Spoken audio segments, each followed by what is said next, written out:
Hey everyone, welcome to today's video. We're super excited to be here with you. We're going to have lots of fun here today. My name is Eldon Cummings and I'm one of the co-founders of Flip Turn Gaming.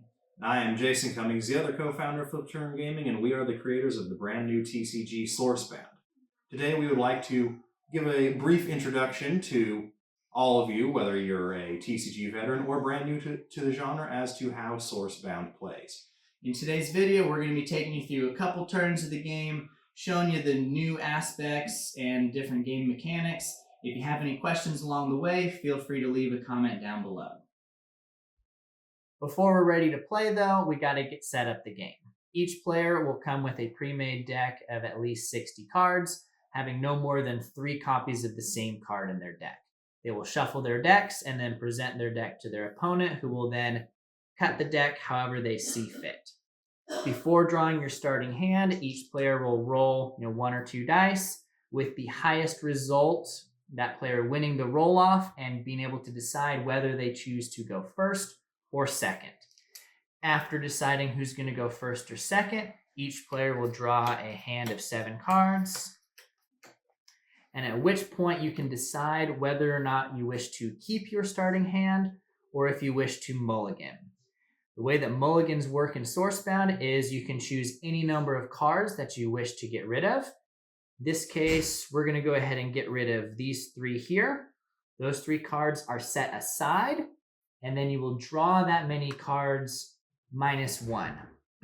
If you happen to be going second, you get 1 free mulligan where you get to draw the same number of cards that you got rid of. After redrawing, you will then shuffle in the cards that you just mulliganed, shuffling them up nicely, presenting them to your opponent again, who will then, cut the deck, and we're ready to go. Again, you do not have to mulligan, but it is an option for you. At the start of the game, whoever is going first does not draw a card on their first turn. After that, every player will draw 1 card at the beginning of their turn. And at this point, you're all set and ready to play Sourcebound. All right, so here for us today, we've got a game partway set up. We've gone through a couple turns here, so we can show you some of the different interactions and go through some specific examples for you. At the beginning of every turn, you will go through what's called a beginning phase, where we're going to refresh cards that we used previously. Any beginning of the turn triggers will happen, and then we finish by drawing a card. So let's go ahead and refresh some of the cards that were used last turn, getting them ready to go. We're going to check for any beginning of turn effects, which we don't currently have any. So we will go on to our draw step, and from here, we will move on to the first player phase. Here we have the first player phase at the start of the turn. During this time, players can play cards from their hands, paying the resource costs. You can also, if you so desire, choose to perform your 1 source action for the turn, either playing a source, breaking a source, or transmuting a source. To play a source, players will take any card that they desire from their hand, rotate it 180 degrees, and play it in front of them as a source. You'll notice that each source retains its color identity when played. For this turn here, we are instead going to be breaking a source, showing you how that mechanic works, because we want to play the card here, Inexorable Advance. In order to play it, we still have to pay its resource cost of 1 of any color and 3 white. When breaking a source must be refreshed and it cannot pay for itself. So for here, we're going to get 1 of our whites, 1 of any color, and then we're going to use another new mechanic to the game, Capacity, in order to get the other 2 whites. Another card that we have is called Terrains, that they can store resources on them for future turns. So this border outpost has 2 whites that it has saved up from previous turns. We're going to go ahead and cash those in now in order to allow us to play Inexorable Advance. So that way next turn we can start pumping out additional soldiers to try and overwhelm the board state. That does use up my 1 source action for the turn. I cannot play other sources in front of me. At this point, I do not wish to play any additional cards from my hand, and so now we will move on to the combat phase. Here in the combat phase, one of the main differences is that instead of declaring all of your attackers simultaneously, players declare attackers and blockers one at a time, and then they can choose to continue declaring or passing. So we're going to show you how that works here now. So first off, we're going to declare with this little 1/1 soldier token. Thing to keep in mind is with all of our summons here, they are going to be getting a bonus from our field marshal. So this little 1/1 is actually a 2/2. He's going to be declaring in. The green player over here is going to choose to not block that one in order to keep extra blockers in reserve for some larger threats that are coming in. By choosing not to block this one, he cannot go back later on and block it. That is damage that is going to be getting through. Next up, the red and white player is going to be playing a little bit aggressively. So we're going in with that Chain Lasher, which just has an insane damage potential, trying to get through. So it's going to declare it as an attacker. It is currently a 5/5/6/6 from the bonuses. The green player doesn't want that Chain Lasher to get any bigger, and so they are going to block it with a nice big body here to try and soak up that damage there. From here, the red and white player is going to continue attacking by declaring a Griffin Cavalry. The Griffin Cavalry does have the flying keyword, so a lot of what green has cannot block it. However, it does have net trolls with reach, which will allow it to block the Griffin Cavalry. And then the last declaration for white and red here will be the Valiant Cavalier coming in, and he's going to be dueling with a nice little grizzly bear here. From here, red and white is going to declare no more attackers.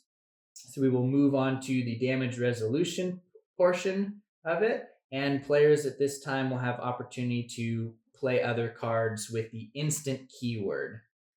In this situation here, green has noticed that this grizzly bear is in danger of dying to that Valiant Cavalier, and in order to save it for later, is going to go ahead and pay 1 resource and supersize it, giving it +3/+3 until the end of the turn, swinging the favor towards the grizzly bear. The red and white player then also has a chance to respond, and in response, they're going to use their last resource that can be produced by the border outpost, their 2 remaining sources, and play Warhorn's Note, which will give all of their attacking summons +2/+0 until the end of the turn. Once all that has been resolved, both players pass. We go on to resolving damage. First damage step is the priority damage phase. Both the priority attack and multi-attack keywords allow summons to create damage in this phase. First, let's start off here with the Chain Lasher. The Chain Lasher's in the priority damage step is going to be dealing 5, 6, 7, 8 damage. That 8 damage is not going to be enough to completely destroy the Nature Walker, which currently has 10 defense, leaving it with 2 remaining. Next, we come over to the Valiant Cavalier with its 2, 3, 4, 5. That 5 attack is going to be enough to destroy even the supersized grizzly bear, destroying it before the bear even has a chance to strike back. So that is destroyed and moved off to the side. Now that all priority damage has been completed, we move on to the normal damage portion of the combat phase. We come back to Chain Lasher. Having that multi-attack allows it to hit in priority and normal a second time. However, the Nature Walker is going to be able to strike back during this phase. So the Chain Lasher will do yet another 8 damage to it, destroying it the rest of the way. The Nature Walker is going to do 4 damage back to the Chain Lasher. However, that is not going to be enough to destroy it as it has 5, 6 defense. So Chain Lasher survives. The Nature Walker is destroyed. Here we have our unblocked little 1/1 that was a 2/2 and now is dealing 4 damage unblocked. So it deals damage to the player and comes back. Next up, we have our Griffin Cavalry versus the Net Trolls. Net Trolls has 3 attack, 4 defense. Griffin Cavalry normally would have 2, 3, but now it has 4, 5 attack, and it has 4 defense. That 5 attack will be enough to destroy the Net Trolls, while the Net Trolls attack of 3 is not enough to destroy the Griffin Cavalry. Things are not looking too good here for the green player in this turn, and the Valiant Cavalier has already done its damage during the priority attack. It does not get to attack again. Plus, there is nothing left for it to attack, so it just simply returns. From here, we move on to the second player phase of the turn. I know combat was a lot. Combat is such an integral part of the game, and especially with the changes, it becomes a much more tactical experience. But here we're back in player phase 2.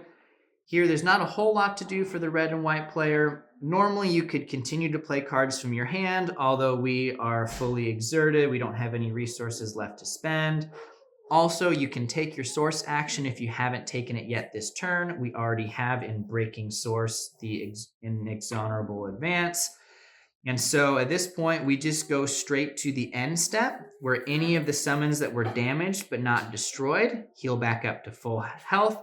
Any at the end of turn effects, which there aren't any currently in play, will take effect, and play passes to their opponent.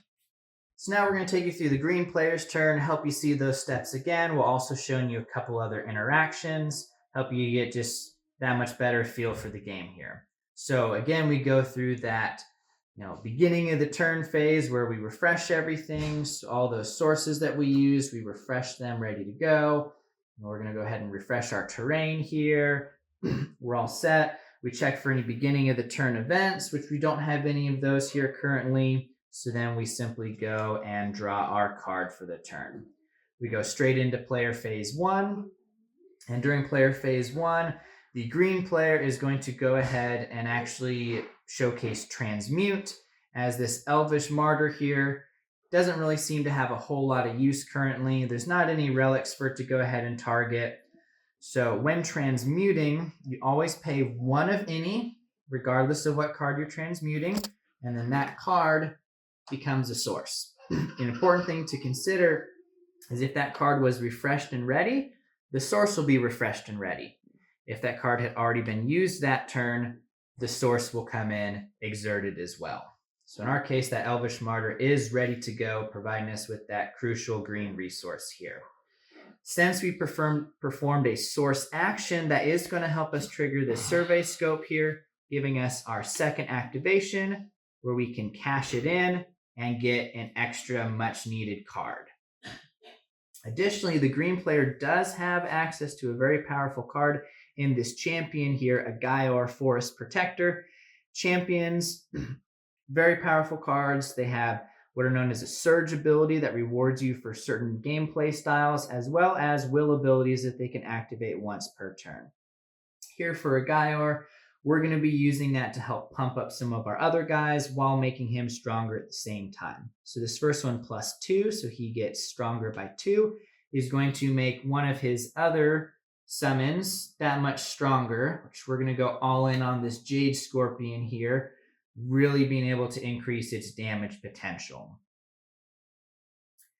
Do want to mention that even experienced players forget sometimes, but we do have actually a beginning of the turn trigger that we forgot to activate. This is a time where if your opponent is gracious, they can let you do it. Otherwise, you'll miss out. But we do have this ability here where at the beginning of your turn, you get to add a +1/+1 marker onto a summon, making this Jade Scorpion even more deadly. So just goes to show it's really important to keep an eye on those triggers. Make sure you're not missing out on anything. From here, the green player is going to go ahead and hold off on playing any cards for now, and we're going to go ahead and go into the combat phase. So here for combat, green doesn't want to give red and white a chance to recover. Red and white's kind of overextended itself a little bit, so they want to take advantage of it, but they're not in really that great a position here. Green is going to go ahead and declare with that Jade Scorpion, trying to get in a bunch of damage, bring this game a little bit closer here. Red and white doesn't want to be taking that much damage, and so they are going to go ahead and block with the Attended Knight to help soak up some of that. This other Jade Scorpion is going to be held in reserve, and so green is not going to declare any more attackers, and so we go on to the damage portion of the combat phase. From here, red and white are fully exerted. They don't have any tricks to play. Green is going to choose not to play any cards as well. And so we just assign that damage. The Jade Scorpion here does have an interesting interaction with Toxic and Overpower. So Toxic means that any amount of damage is considered lethal. So even 1 damage can kill the strongest of summons. And Overpower allows any extra damage to splash over and deal damage to the opposing player. So with this being said, that Jade Scorpion of its 6, 7, 8 attack power is able to assign 1 attack power to the Attended Knight, killing it, and then the other 7 damage will splash over to the red and white player. The Attended Knight will deal 3 damage back because it does still receive its bonus, but that 3 damage is not enough to destroy the Jade Scorpion. So the Jade Scorpion comes back, the Attended Knight goes into the discard, and the red and white player takes 7 damage. At this point, combat is over, and we go on to player phase 2. Player phase 2, green has already used its source action, so it cannot do that again, but it still can play other cards. Green player is going to go ahead and play some cards here because there's some dangerous cards on the other side. So, first, green is going to play a Predate card and force the Jade Scorpion and the Chain Lasher to fight each other. Fights are different than combat in that each summon simply assigns its attack damage to each other. There is no priority attack, there's no normal attack, and effects like Overpower and things like that will not come into play. Certain effects will still take effect when damage is dealt. So in this case, both the Jade Scorpion and Chain Lasher will deal damage to each other simultaneously, negating that multi-attack, and that 1 damage from the Scorpion is going to be enough with Toxic to kill the Chain Lasher. So Chain Lasher goes away. The Chain Lasher does deal enough damage to destroy the Jade Scorpion in return, and so it will also be moved over to the crypt. From here, the green player is going to be a little bit extra aggressive and play a second Predate, making the Jade Scorpion that attacked earlier fight the pesky Field Marshal, which has been giving all of the other summons bonuses this whole time. Even though this attacked, it can still take part in fights. But remember, this Jade Scorpion was damaged, and so it took 3 damage previously. Luckily, the extra 2 damage from the Field Marshal is still not enough to destroy it, so it survives. The Field Marshal, however, does perish and will go into the crypt. From here, the green player goes on to the end of his turn. There are no end of turn effects. They will go ahead and store some resource for later. Even though the Treetop Town can produce 2, it has a capacity limit of 3. And so that extra 1 is wasted. All right, one final turn here just to showcase a couple things and for you just to continue to get the flow of gameplay. The start of the turn, we're going to refresh, do our beginning of the turn triggers, and then draw our card. So we refresh all of our cards here. We do have a beginning of the turn trigger that we're not going to forget this time from our Exonerable Advance. So at the beginning of your turn, you will put a Legion marker on it, and then create a 1/1 white soldier token for each Legion marker on it. So it'll produce 1 this turn, next turn will produce 2, and then 3, and it just goes on and on.